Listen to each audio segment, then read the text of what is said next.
क्या है इसका नाम एक और? Butterfly gland. दो नामों से जानी जाती है थायराइड, एडम्स एप्पल और बटरफ्लाई ग्लैंड। कौन से? एडम्स एप्पल और बटरफ्लाई ग्लैंड। क्यों भाई, कैसी दिखती है? इस शेप में दिखती है, एच शेप में। इसका आकार कैसा होता है? एच शेप का, ठीक है, इसलिए बटरफ्लाई इंपॉर्टेंट है। ये चीज़ पूछा जा चुका है कि बटरफ्लाई जैसे दिखने वाली ग्लैंड कौन सी है?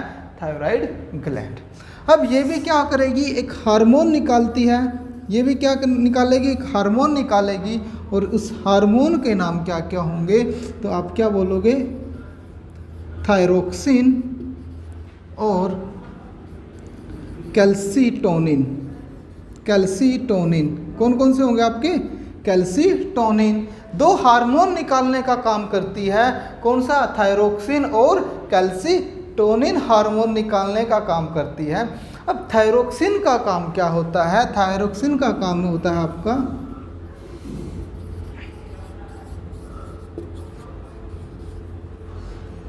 मेटाबॉलिज्म। थायरोक्सिन का काम होता है मेटाबॉलिज्म। अब मेटाबॉलिज्म क्या होती है? जो चीज़ें आपके जीवन के लिए ज़रूरी होती है उसी को हम मेटाबॉलिज्म कहते हैं। जैसे जीने के लिए खाना ज़रूरी है, तो वो क्या है आपका? मेटाबॉलिज्म, ठीक है। वो कैसी रिएक्शन होगी? मेटाबॉलिज्म। जीने के लिए सांस जरूरी चाहिए, तो मेटाबॉलिज्म। हार्ट का कंटिन्यू धड़कना मेटाबॉलिज्म कहलाएगा, ठीक है। समझ में? मेटाबॉलिज्म। जैसे आपने खाना खाया, खाना क्या होता है? डाइजेशन होता है, और डाइजेशन को कंट्रोल कौन करती है? थायरोक्सिन हार्मोन कंट्रोल करता है। दोबारा से सुनो, थायरोक्सिन किसको कंट्रोल करने का काम करती है? मेटाबॉलिज्म। और मेटाबॉलिज्म हिंदी में क्या बोलेंगे इसको? उपापचयी क्रिया। क्या बोलेंगे? उपापचयी क्रिया, ठीक है। तो आपने खाना खाया, खाने का डाइजेशन होगा, उस डाइजेशन को कंट्रोल कौन सी ग्लैंड करेगी? आपकी थायरोक्सिन, मतलब थायराइड ग्लैंड। यहाँ से क्वेश्चन पूछा जाएगा कि मेटाबॉलिज्म को कौन कंट्रोल करता है? तो मेटाबॉलिज्म को आपकी थायराइड ग्लैंड कंट्रोल करती है। और कौन सा हार्मोन कंट्रोल करता है? तो हार्मोन की बात करेंगे तो क्या आएगा आपका? थायरोक्सिन हार्मोन आएगा। कौन सा आएगा आपका? थायरोक्सिन हार्मोन आएगा आपका।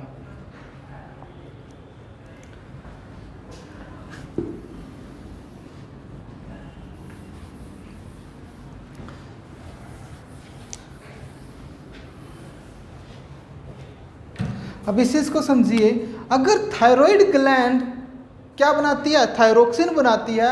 अगर ये हमारे शरीर में कम बनना शुरू हो जाए तो क्या होगा? जैसे बोलते हैं कि भाई खाना हम तो कम खाते हैं लेकिन वेट हमारा कंटिन्यू बढ़ता है। मोस्टली प्रॉब्लम किसको होती है? लड़कियों को होती है कि खाना हम तो भाई बड़ा कम खाते हैं लेकिन वेट हमारा फिर भी बड़ा बढ़ गया, मेरा 2 किलो बढ़ गया, मेरा 3 किलो। अब समझिएगा उसको, अगर हमारा अंदर थायरोक्सिन कम निकलता है, ठीक है,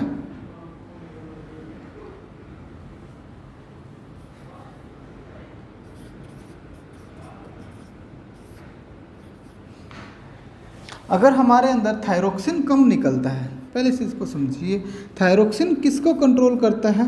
खाने को, डाइजेस्टिव सिस्टम, डाइजेस्टिव सिस्टम, ठीक है। मैंने क्या बताया कि थायरोक्सिन काम क्या करेगा? Digestive system. जैसे आपने खाना खाया, खाने का होगा डाइजेस्ट होगा, उसका अच्छी तरह से पच पाएगा। किसके कारण? थायरोक्सिन के कारण, ठीक है ना। किसके कारण पच पाता है अच्छी तरह से? वो थायरोक्सिन के कारण। अगर थायरोक्सिन कम निकले, जब थायरोक्सिन कम निकलेगा, जब आप खाना खाओगे, क्या वो आपके अंदर पचेगा? तो आप कहोगे कि नहीं पचेगा। जब नहीं पचेगा आपके अंदर खाना, तो आपका क्या हो जाएगा? वेट बढ़ना शुरू हो जाएगा। क्या होगा आपका? वेट बढ़ना शुरू हो जाएगा। वेट बढ़ना आपका शुरू हो जाएगा और मोटापन आना शुरू हो जाता है। क्या होगा? थायरोक्सिन का जब आप शरीर के अंदर कम निकलेगा तो वेट बढ़ेगा, ठीक है। वेट बढ़ेगा क्योंकि खाना आपका अच्छी तरह से नहीं पच पा रहा है, ठीक है। जब खाना अच्छे से नहीं पचेगा तो वेट बढ़ेगा। यहाँ पे क्या होगा आपका? स्वेलिंग आना शुरू हो जाएगी। ठीक है ना। अब बोलते हैं कि भाई मैंने तो 2 रोटी खाई फिर भी मेरा वेट बढ़ जाता है, तो ऐसा क्यों? क्योंकि उसके अंदर क्या होगी? थायरोक्सिन। अगर कंटिन्यू वेट बढ़ रहा है आपका, लगातार अगर आपका वेट बढ़े तो ये समझ लेना कि थायरोक्सिन ने काम करना बंद कर दिया है, थायरोक्सिन ने अपना काम अच्छे से नहीं कर पा रही है। तो वहाँ से आपको एक प्रॉब्लम होगी जिसका नाम है आपका, या हम ये कहें आपको एक बीमारी हो जाएगी मिक्सोएडेमा। मिक्सोएडेमा, इस बीमारी का नाम क्या होता है? मिक्सोएडेमा। मिक्सोएडेमा 2-3 बार बोलोगे। बायोलॉजी के अंदर मैक्सिमम वर्ड जो है आपकी इंग्लिश में ही है, मोस्टली वर्ड आपके इंग्लिश में ही है, तो 2-3 बार बोलोगे, काफ़ी खतरनाक नाम है। 2-3 बार बोलोगे, 4 बार बोलोगे तो तब जाके आपको याद हो जाएंगे।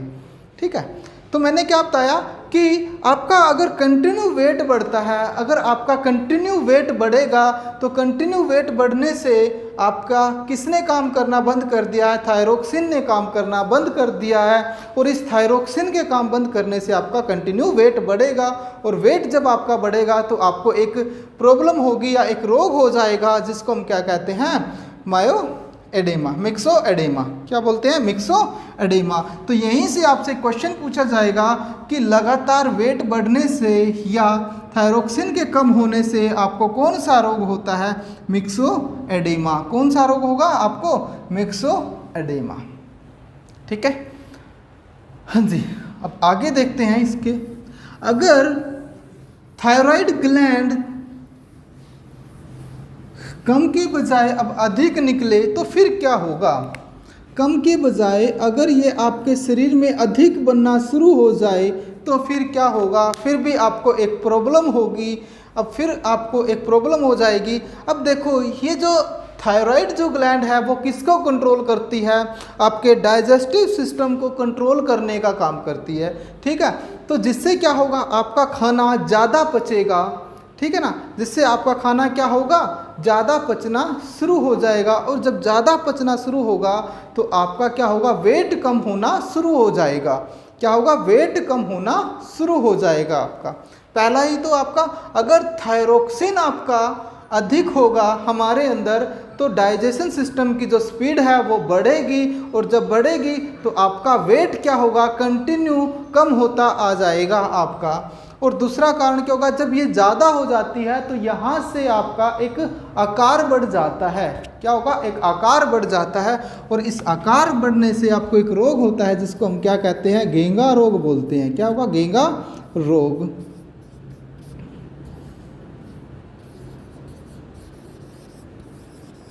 ग्वेटर। क्या होगा? ग्वेटर। ठीक है। घेंगा रोग अधिक बढ़ने से इस कौन सा रोग होगा? घेंगा रोग होगा। अगर खनिज की बात करें या मिनरल की, कि कौन से मिनरल से थायरोक्सिन या थायराइड बनती है, तो आपका आंसर क्या आएगा? आयोडीन। किससे? आयोडीन। अगर वो खनिज पूछे तो आप आंसर क्या करना? आयोडीन। हाँ जी, ये था आपका थायराइड। हाँ जी, एक बचा हुआ आपका कौन सा? सेरोटोनिन। अब इसका काम क्या होता है, इसको समझिएगा।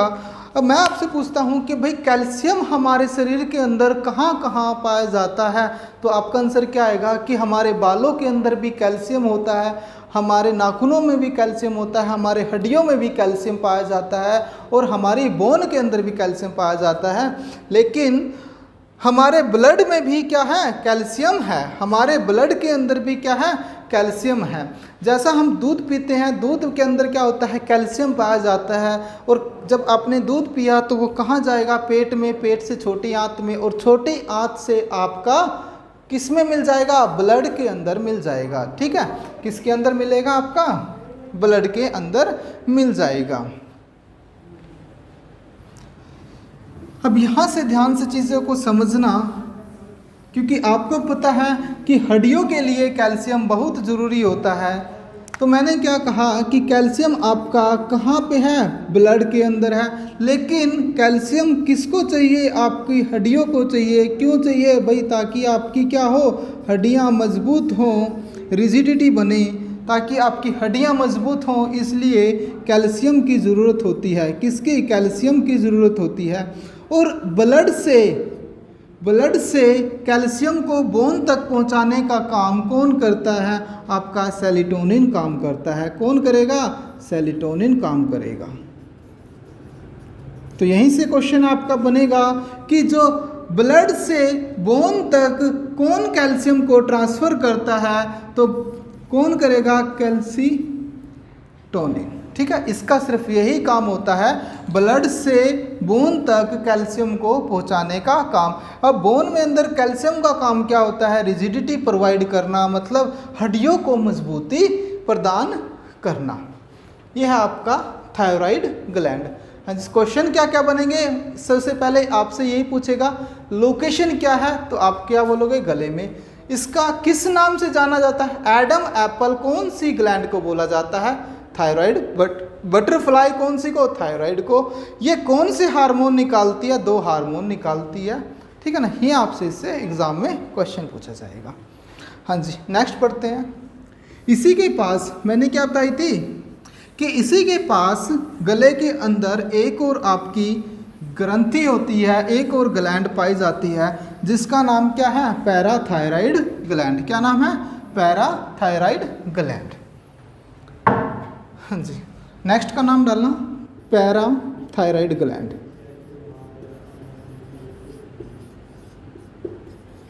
पैराथायराइड ग्लैंड सबसे पहले लिखोगे कि इसकी लोकेशन कहाँ पे होती है, तो इसकी जो लोकेशन होती है आपकी थायराइड ग्लैंड, और थायराइड ग्लैंड में आप ये लिखोगे गले में, और कहाँ पे होती है एग्जैक्ट आपको पता होना चाहिए इसका।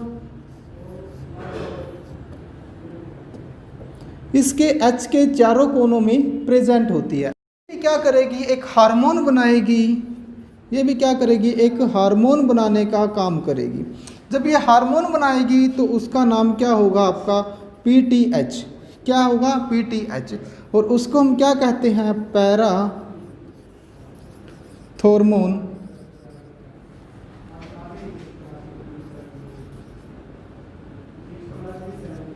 Parathormone hormone. पैराथॉर्मोन हार्मोन, उसका नाम क्या होगा? आपका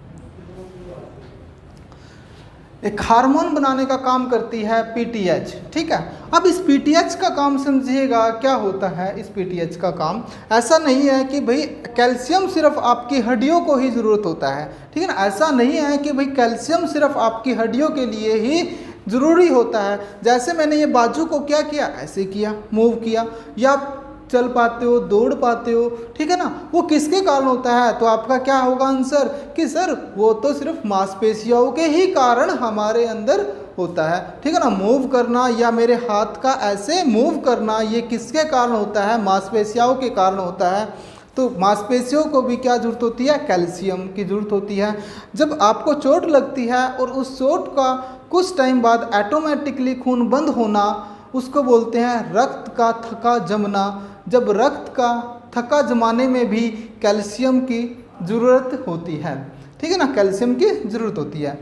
तो मैंने क्या बताया था अभी कि हड्डियों ब्लड से हड्डियों के अंदर कैल्शियम का ट्रांसफ़र किया जाता है। ये उसका अपोजिट काम करेगा।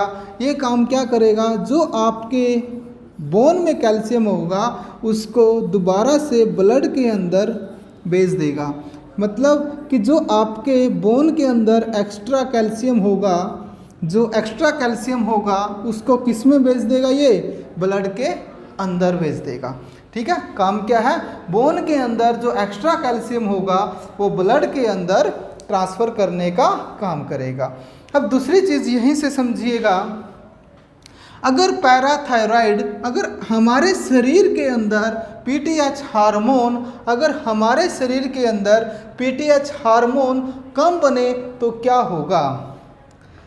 ठीक है, PTH अगर कम बनता है तो फिर क्या प्रॉब्लम होगी?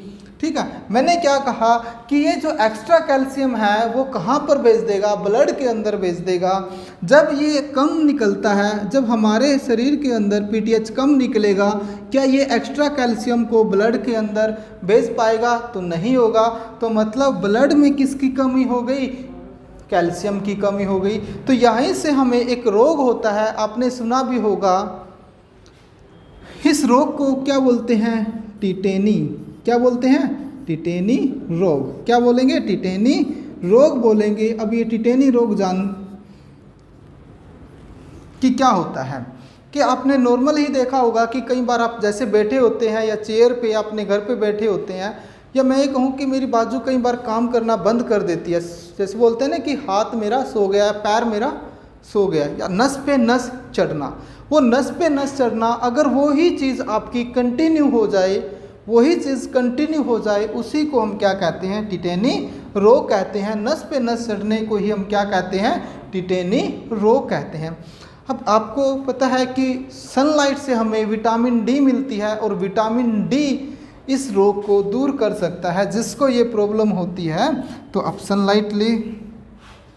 सनलाइट लीजिएगा सुबह सुबह। ऐसा नहीं है कि ऐसी गर्मी में विटामिन डी के चक्कर में कुछ और हो जाए। विटामिन डी काफ़ी इम्पोर्टेंट है। तो कौन प्रॉब्लम दूर करेगा? Vitamin D. और विटामिन डी क्या करेगा कि बोन के अंदर से, हड्डियों के अंदर से जो एक्स्ट्रा कैल्शियम है वो किसके अंदर ट्रांसफ़र होना शुरू हो जाएगा? आपका ब्लड के अंदर। और ब्लड के अंदर जब कैल्शियम ट्रांसफ़र होना शुरू हो जाएगा तो ये प्रॉब्लम सोल्व आउट हो जाएगी। ठीक है। तो यहीं से आपका क्वेश्चन बनेगा कि कौन सा विटामिन आपका हार्मोन की तरह काम करता है, कि कौन सा विटामिन आपका हार्मोन की तरह काम करता है? तो आपका आंसर क्या आएगा? Vitamin D. कौन सा आएगा? विटामिन डी हार्मोन की तरह काम करता है। कि कौन सा विटामिन है आपका? Vitamin D.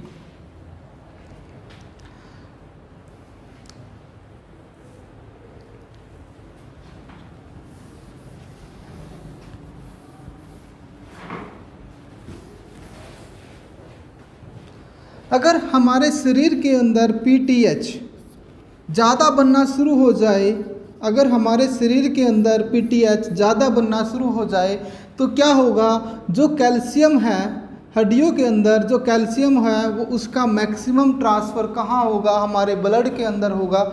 जब ब्लड के अंदर कैल्शियम ट्रांसफ़र होगा तो हमारी क्या हो जाएगी? हड्डियाँ कमज़ोर होना शुरू हो जाती हैं, उनके अंदर छेद होना शुरू हो जाता है। क्योंकि कैल्शियम का काम क्या होता है? रिजिडिटी प्रोवाइड करवाना, हड्डियों को मजबूती प्रदान करना। और जब कैल्शियम ही नहीं होगा तो हड्डियों को मजबूती नहीं मिलेगी।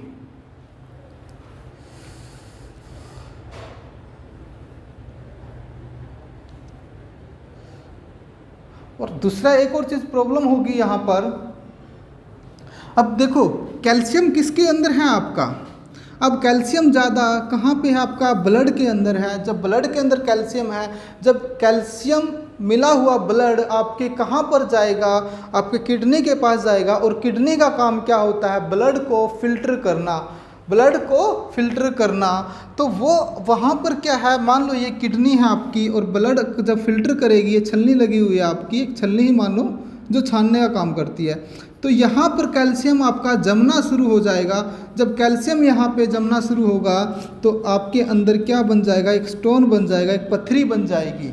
ठीक है। तो एक पत्थरी बन जाएगी। कैल्शियम के ब्लड के अंदर ज़्यादा हो जाने से आपको क्या होती है? स्टोन या पत्थरी होती है। और इस पत्थरी को हम, इसका रासायनिक नाम क्या है? Calcium oxalate. क्या नाम है? Calcium oxalate. इम्पोर्टेंट है कि स्टोन का कई बार पूछा गया है कि केमिकल नेम क्या है? Calcium oxalate. तो क्या होगी? जब आपका पीटीएच बढ़ेगा तो क्या होगा? कैल्शियम ब्लड के अंदर ज़्यादा आएगा, और ज़्यादा आने से आपको क्या होगी? पत्थरी होगी, जिसको हम क्या कहते हैं? कैल्शियम ऑक्सालेट बोलते हैं। ये था आपका पैराथायरॉयड ग्लैंड। हाँ जी, नेक्स्ट क्या पढ़ेंगे हम? Thymus gland. नेक्स्ट आपकी ग्रंथि क्या है? थाइमस ग्रंथि। और ये कहाँ पर पाई जाती है? आप क्या बोलोगे कि ये तो सर छाती के अंदर पाई जाती है। हाँ जी, नेक्स्ट क्या है आपकी? Thymus gland. सबसे पहले लिखोगे कि इसकी लोकेशन कहाँ पर होती है। भाई ये थाइमस जो है वो कहाँ पर आपके शरीर के अंदर पाई जाती है? तो आप क्या बोलोगे? चेस्ट कैविटी के अंदर। चेस्ट कैविटी, छाती गुहा। कहाँ पर? छाती गुहा के अंदर पाई जाती है। जो हमारी ये चेस्ट होती है ये इसी के अंदर प्रेजेंट होती है। अब इसका काम क्या होता है?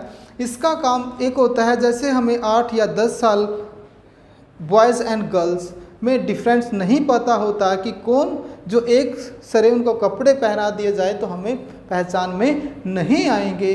तो इसका काम क्या होता है? सेकेंडरी सेक्सुअल डेवलप करने का काम करती है। सेकेंडरी सेक्सुअल डेवलप करने का काम करती है।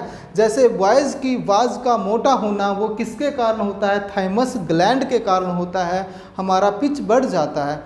या फिर चेहरों पे बाल आना वो भी किसके कारण होता है? थाइमस ग्लैंड के कारण होता है। लड़कियों का बाज का पतला होना, और या फिर लड़कियों के अंदर लड़कियों के गुण और बॉय के अंदर बॉय जैसे गुण, वो काम कौन करेगी? थाइमस ग्लैंड का काम होता है। किसका? थाइमस ग्लैंड का काम होता है।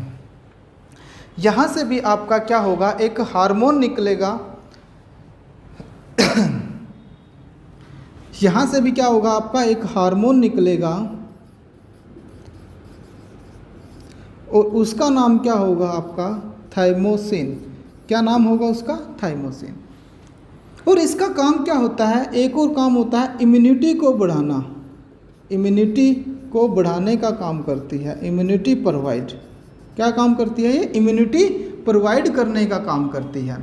जैसे आपने पता है कि कोविड-19 की वजह से गवर्नमेंट बोलती है, सरकार हमारी, कि अपनी इम्यूनिटी को बढ़ाइए, इम्यूनिटी को बढ़ाइए। इम्यूनिटी का मतलब क्या होता है?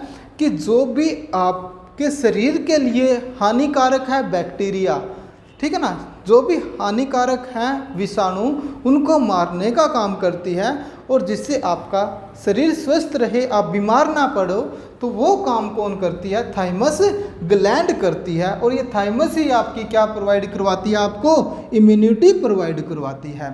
और एक WBC होता है, white blood cell. White blood cell, क्या बोलेंगे? White blood cell. इसका काम क्या होता है? इसका काम होता है लिम्फोसाइट बनाना। ये 5 तरह की होती है और इसका काम होता है लिम्फोसाइट। और लिम्फोसाइट एक एंटीबॉडी की तरह काम करती है, विषाणुओं को मारने का काम करती है। हाँ जी, क्या होता है इसमें? टी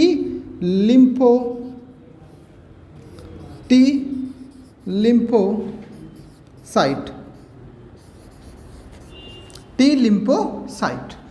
अब यहाँ से समझिए कि इसका जो निर्माण हुआ टी लिम्फोसाइट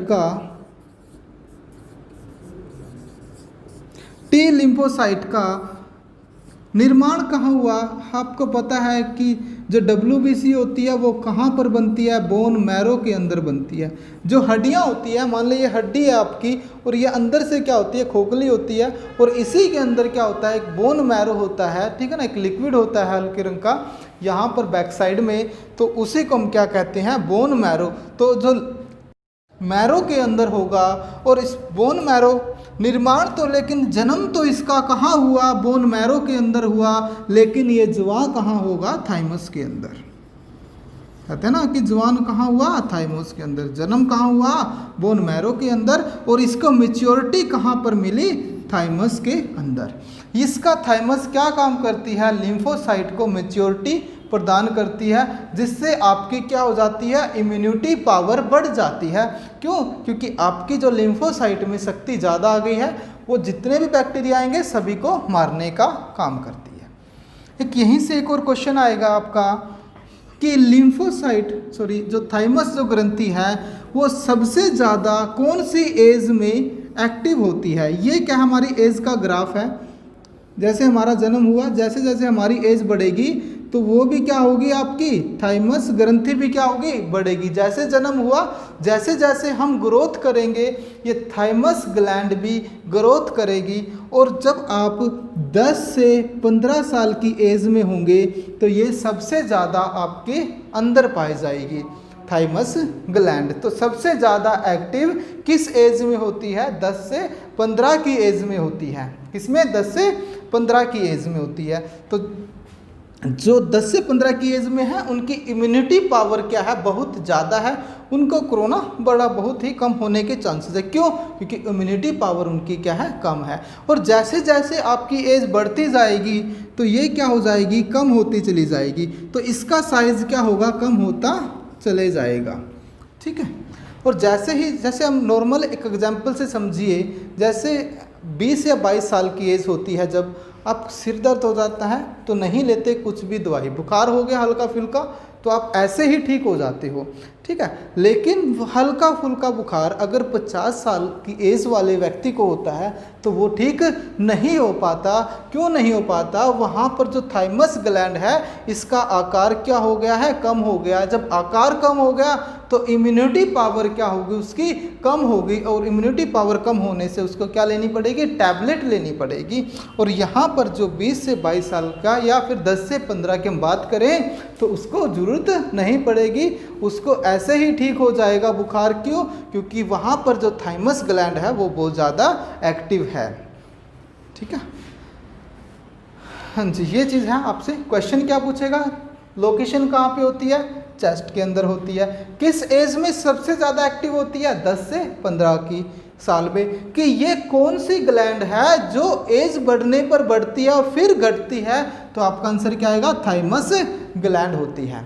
वीडियो को 1 या 2 बार देखोगे तो जितने भी ग्रंथियाँ कराऊंगा आपको ऐसे ही याद हो जाएंगी। और फिर प्री ईयर्स के क्वेश्चंस उठाना और वहाँ से आप सोल्व करना, तो आपको इससे बाहर कुछ भी नहीं मिलेगा। ठीक है ना, आप सारा का सारा चीज़ आपकी इसी में कवर हो जाएगी।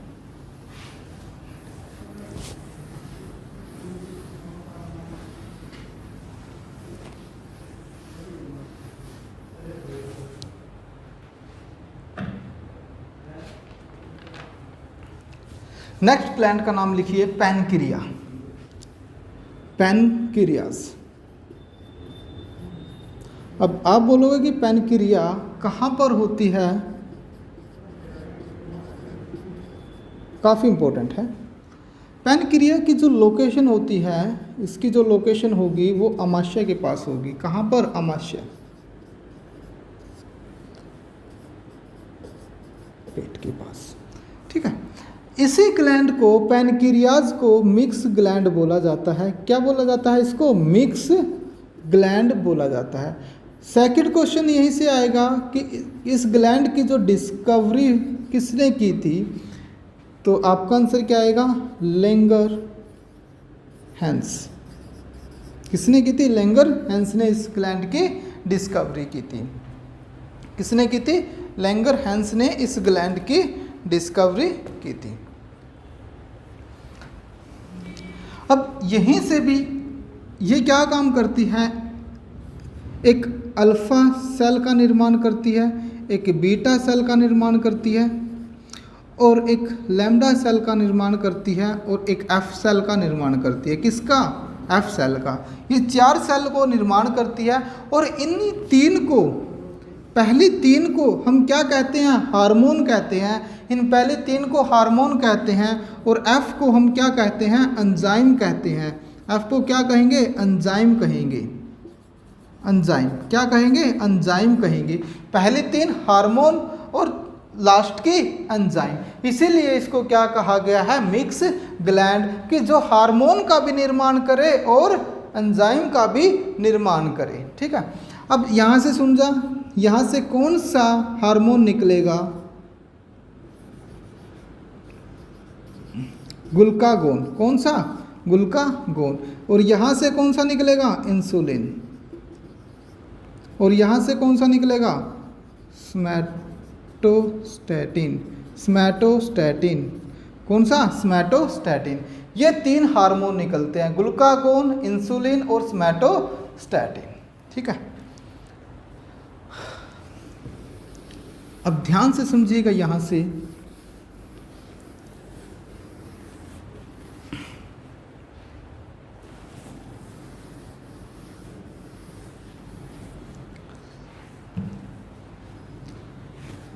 एक नॉर्मल इंसान को एक दिन के लिए 1800 से लेकर 2400 किलो कैलोरी की आवश्यकता होती है।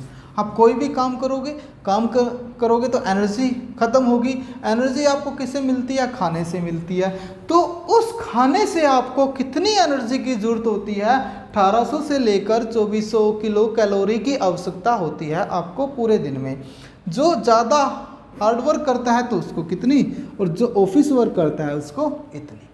ठीक है, तो आपको पता है कि खाने से क्या मिलेगी? 1800 से लेकर 2400 किलो कैलोरी आपको चाहिए एक नॉर्मल इंसान को। अब आपने देखा होगा कि आप मार्केट से जब चिप्स का पैकेट लेके आते हो या कोल्ड ड्रिंक लेके आते हो या कुछ भी चीज़ लेके आते हो तो उस पर एक लेबल लगा होता है और उस लेबल पे लिखा होता है कि आपको ये चीज़ पीने से या खाने से इतनी किलो कैलोरी की ज़रूरत होती है, इतनी किलो कैलोरी आपको मिलेगी। जैसे आपने खाना खाया, खाना कहाँ जाएगा? पेट में। पेट में छोटी आंत में, वहाँ क्या होगा? इसका डाइजेशन होगा। जब डाइजेशन होगा तो खाने में क्या है? आपकी कार्बोहाइड्रेट है। ये चैप्टर आपका जो डाइजेशन है, डाइजेशन में चीज़ें अच्छे से समझ में आएगी। फ़िलहाल यहाँ पे सिर्फ इतना समझिए कि जो आपने खाना खाया उस खाने में क्या है? कार्बोहाइड्रेट है। और कार्बोहाइड्रेट से आपको क्या मिलती है? शुगर मिलती है, शर्करा मिलती है। और इस शर्करा का आपके ब्लड के अंदर मिल जाती है। किस में मिलेगी? आपके ये शुगर आपके ब्लड के अंदर मिल जाती है।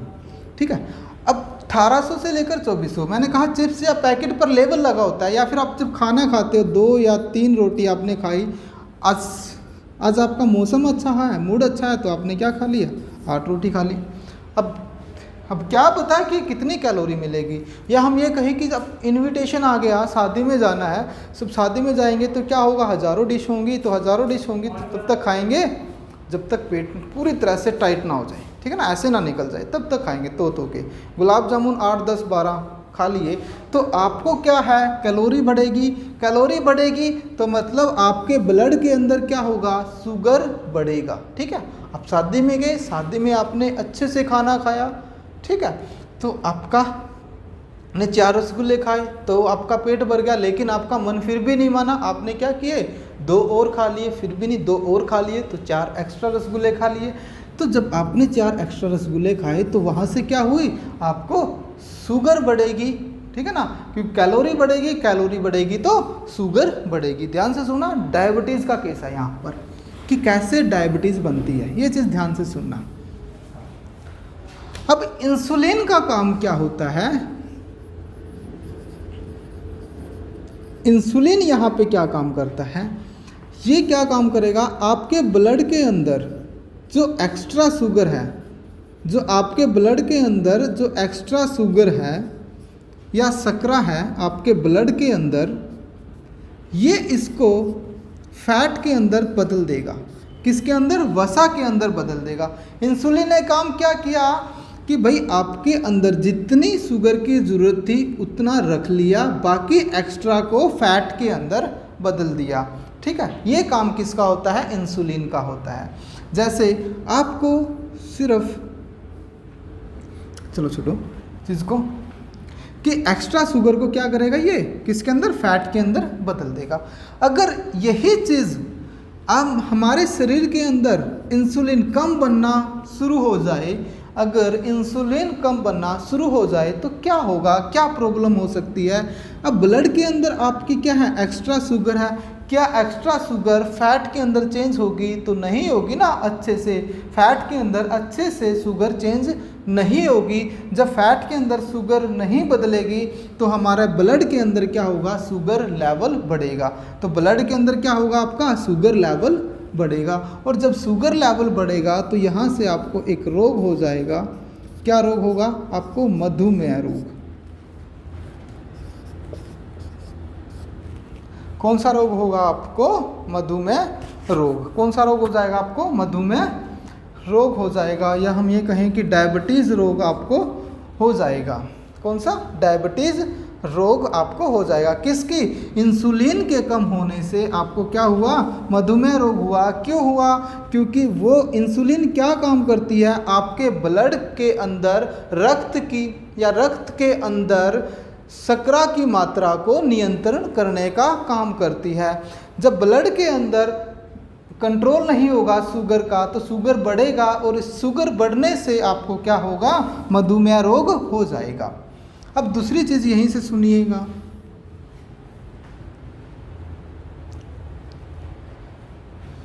एक नॉर्मल इंसान का जब ब्लड शुगर टेस्ट होता है, ब्लड शुगर टेस्ट, अगर हम नॉर्मल इंसान की बात करें, ब्लड शुगर टेस्ट क्या होना चाहिए? उसका ब्लड शुगर टेस्ट अगर हम बात करें तो उसका क्या लेवल होना चाहिए? वो दो तरीके से मापा जाता है। एक क्या होता है? फास्टिंग और मील, आफ्टर मील। फास्टिंग का मतलब क्या है? जब आपने क्या किया, खाना रात के टाइम खाया और सुबह खाना आपने रात को लिया और सुबह तक आपने कुछ नहीं खाया, और जब आपने टेस्ट करवाया तो वहाँ पर आपका जो शुगर लेवल होता है वो कितना होना चाहिए? आपका 60 से 180 mg% होना चाहिए। आफ्टर मील का मतलब क्या होता है? जब आप खाना खाते हो, खाने के 2 या 3 घंटे के बाद आप टेस्ट करवाते हो शुगर का, तो वहाँ पर आपका शुगर जो लेवल होता है वो कितना होना चाहिए?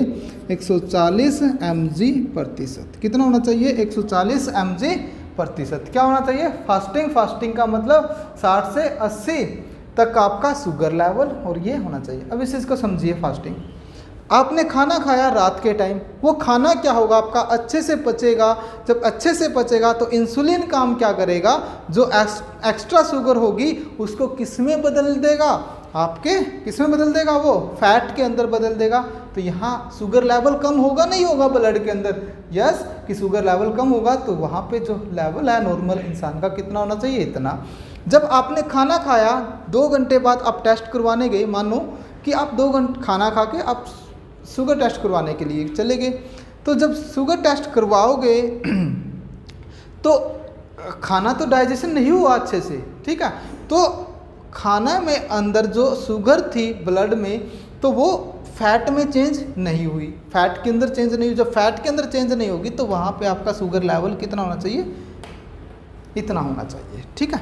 ये कंसेप्ट होता है नॉर्मल आदमी का। अगर हम नॉर्मल की बात करें कि कितना होना चाहिए, अगर आपसे पूछे क्वेश्चन में कि नॉर्मल ब्लड शुगर कितना होना चाहिए, डायरेक्ट आपसे पूछे कि नॉर्मल ब्लड शुगर कितना होना चाहिए आपसे क्वेश्चन में, तो आप आंसर दोगे कि 60 से 120 आपका नॉर्मल होना चाहिए। 60 से 120 नॉर्मल mg% आपका होना चाहिए। कितना? 60 से 120 mg% आपका नॉर्मल होना चाहिए, ठीक है? अब जो आपका इंसुलिन है ये किस खनिज से मिलता है? अब बात करेंगे खनिज की, कि जो इंसुलिन है ये किस से मिलता है, कौन से खनिज से मिलता है या कौन से मिनरल से मिलता है? तो आपका आंसर क्या आएगा कि ये किससे मिलता है? जिंक से मिलता है। और जिंक का हमारे अंदर क्या काम होता है? जिंक का काम क्या होता है? इंसुलिन का बनाना। जिंक का काम क्या होगा? इंसुलिन का बनाना। और दूसरा काम क्या होगा? ये हमारे अंदर जो जख्म होते हैं, चोट होती है, उसको भरने का काम करते हैं। 2 काम करता है जिंक, एक तो इंसुलिन बनाने का काम करता है, दूसरा जख्म भरने का काम करता है। क्या काम करेगा? जख्म भरने का काम करता है। कि कौन से खनिज से इंसुलिन बनता है? जिंक से बनता है। अब एक चीज़ समझिए, एक डायबिटीज़ पेशेंट है और एक नॉर्मल है, अगर उसको यहाँ कट लग जाता है या कहीं पर भी चोट लगती है, जो डायबिटीज़ पेशेंट्स है उसका घाव लेट भरेगा, एक नॉर्मल इंसान का वो जल्दी। उसका कारण क्या है? कि उसके अंदर, डायबिटीज़ पेशेंट के अंदर जिंक की मात्रा कम है, और जिंक की मात्रा कम होना, इंसुलिन का कम होना, जब आपका क्या होगा? जख्म नहीं भर पाएगा। क्यों? इंसुलिन नहीं है, जिंक नहीं है, तो जिसकी वजह से वो क्या होगा? बहुत लेट कवर करेगा। और नॉर्मल इंसान के अंदर क्या है? जिंक है, तो जिसलिए उसका घाव क्या करेगा? जल्दी रिकवरी करेगा। ये फ़र्क होता है। आपने सुना होगा कि डायबिटीज़ पेशेंट्स का ऑपरेशन नहीं हो सकता। वो इसीलिए नहीं हो सकता क्योंकि उसके अंदर जिंक नहीं है, क्योंकि जिंक नहीं होगा तो जख्म नहीं भर पाएगा उसका, इसलिए उसका ऑपरेशन नहीं किया जा सकता, बहुत मुश्किल होती है ये चीज़ करने में। ठीक है, तो इससे क्वेश्चंस जो आपके आएंगे एग्ज़ाम के अंदर पैनक्रियाज में क्या क्या वो पूछ सकता है। सबसे पहले पूछेगा आपसे कि पैनक्रियाज कैसी ग्लैंड है, तो आपका आंसर क्या आएगा, मिक्स ग्लैंड है। इसकी डिस्कवरी किसने की थी, तो आपका आंसर क्या आएगा, लैंगरहैंस ने इसकी डिस्कवरी की थी। इंसुलिन की कमी से हमें कौन सा रोग हो जाता है, तो इंसुलिन की कमी से हमें डायबिटीज़ या मधुमेह रोग होता है। ठीक है, और एक और चीज़ लिख लेना कि इंसुलिन जो है वो पूछेगा आपसे कि इंसुलिन जो है इसकी डिस्कवरी किसने की थी, तो आपका आंसर क्या आएगा कि इसकी जो डिस्कवरी की थी वो बेंटिंग एंड बेस्ट। बेंटिंग और बेस्ट दो महान वैज्ञानिक थे, इन्होंने इसकी क्या की थी, डिस्कवरी की थी। ठीक है, ये आपका पैनक्रियाज है। आज यहीं तक पढ़ेंगे पैनक्रियाज तक। जो आपकी जो बची हैं एक्स्ट्रा ग्लैंड उसको कल डिस्कस करते हैं,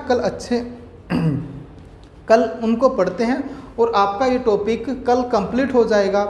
तो कंप्लीट होने के बाद आप इसके क्वेश्चंस लगाना, क्योंकि एक टॉपिक जब आपका कंप्लीट हो जाता है तो उसके एमसीक्यूज़ लगाना, और एमसीक्यूज़ जब आप लगाओगे तो आपका एक भी क्वेश्चंस नहीं छूटेगा इस टॉपिक से, इसकी आपकी गारंटी है। तो प्लीज़ आपको ये वीडियो पसंद आएगी, पसंद आए तो हमारे चैनल को लाइक ज़रूर करना और सब्सक्राइब करना मत भूलना। ठीक है, थैंक यू गाइज, ओके।